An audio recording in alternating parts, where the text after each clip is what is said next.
Hello again, this is Father Christopher Etheridge, missionary in the United States, and today is the 25th Sunday in Ordinary Time, and our Gospel today comes from Mark 9:30-37. Jesus and his disciples left from there and began a journey through Galilee, but he did not wish anyone to know about it. He was teaching his disciples and telling them, "The Son of Man is to be handed over to men, and they will kill him. And 3 days after his death the Son of Man will rise." But they did not understand the saying, and they were afraid to question him. They came to Capernaum, and once inside the house he began to ask them, "What were you arguing about on the way?" But they remained silent. They had been discussing among themselves on the way who was the greatest. Then he sat down, called the 12, and said to them, "If anyone wishes to be first, he shall be the last of all and the servant of all." Taking a child, he placed it in their midst, and putting his arms around it, he said to them, "Whoever receives one child such as this in my name receives me, and whoever receives me receives not me, but the one who sent me." The Gospel of the Lord. Today we want to see how Jesus endures the obstinacy and ambition of his disciples, but at the same time, how he recreates these attitudes by his own example and teaching. First, the obstinacy of his disciples. Today's passage from the Gospel of Mark involves Jesus' second announcement about his imminent passion, death, and resurrection. This second announcement, which is literally one chapter away from the first, here we are in 9:31, and the first announcement was in Mark 8:31. This second announcement is more explicit. Jesus adds not only that he will suffer, die, and rise on the third day, but that it is, in a certain sense, already taking place. He says, the Son of Man is to be handed over, not might be handed over, but is about to be handed over. In a sense, it's already in the works. But the disciples are hard of hearing, not exteriorly, but interiorly. They hear, but they don't understand, or rather, they don't want to understand. They have obstinate minds and hearts. Their obstinacy is similar to that of a man who, upon going to the doctor, is given a hopeless diagnosis about his condition. In the face of such, the man refuses to ask the doctor any more questions because he doesn't want to know any more. He's obstinate in remaining ignorant of what is yet to come. His hope is merely bliss. And this is what the disciples are doing as well. Mark tells us that they were afraid to question him. They don't want to know more about what lies in store for Jesus.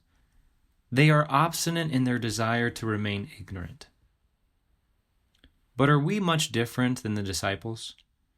Could it happen that we too show the same obstinacy to Jesus, accepting from him, for example, the teachings we like to hear and refusing to learn more about the ones that challenge us? Or perhaps accepting from his will the things we like, but refusing to offer ourselves more to him because we are afraid of what more he might ask of us? May the Lord deliver us from such obstinacy of mind and heart. Second, we can consider the ambitious attitude of Jesus' disciples. If it wasn't enough that they refused to ask Jesus more about his passion, death, and resurrection, along the way they got into an argument of ambition. They were arguing about which of them was the greatest. The only thing to put an end to their argument was Jesus' question, "What were you arguing about on the road?" Biblical scholar William Barclay notes that in Jesus' presence, we always tend to see things in their right perspective. So long as the disciples thought Jesus wasn't listening, they carried on their ambitious argument. But as soon as they heard that he was listening and he questioned them about it, they shut up. In Jesus' presence, their ambition was recognized for what it was: self-seeking, self-love, in a word, pride. Now to the way in which Jesus recreates this obstinacy and ambition into praiseworthy examples. First, if the disciples showed us that obstinacy yields vice, Jesus shows us that not all obstinacy is bad. There are a few good instances of obstinacy. First, we should always be obstinate towards sin and the occasions of sin. Second, God exhibits a certain obstinacy in his patient mercy towards sinners. And this is what Jesus is presently doing in this gospel. He is patient with Judas, for example, who is plotting to betray him. Jesus doesn't expose him, but reveals that he knows what is coming, and yet wants to forgive Judas.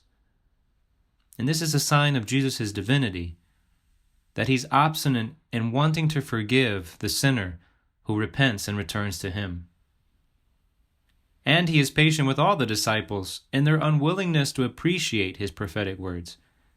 He does not ridicule them, but is awaiting another opportunity to try and teach them again.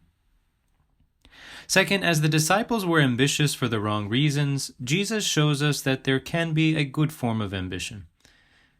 Ambition is praiseworthy when it is selfless ambition. The Greeks preserved a story about a Spartan named Paderitus. 300 men were to be chosen to govern Sparta, and Paderitus was a candidate. When the list of the elected men was announced, his name was not on it. One of his friends told him, "I'm sorry that you were not elected.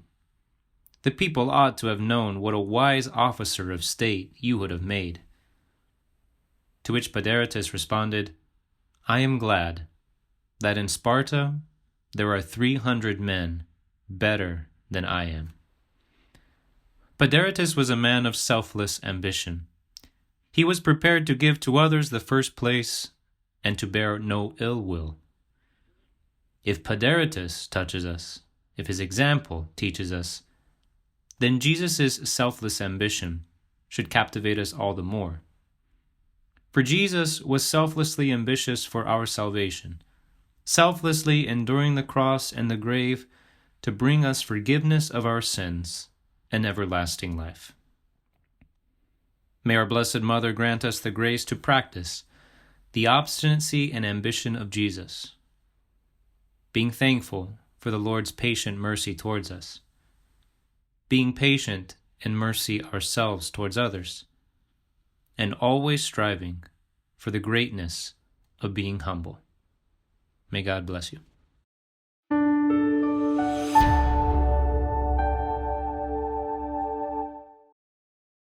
Thank you so much for listening. If you enjoyed hearing the gospel and homily, I invite you to share it with someone you know who may also find it rewarding, and also to subscribe to the Catholic Voice channel. Please see in the description below if you would like to receive a text message for each daily gospel and homily. Please also keep our missionary priests throughout the world in your prayers. Thank you, and God bless.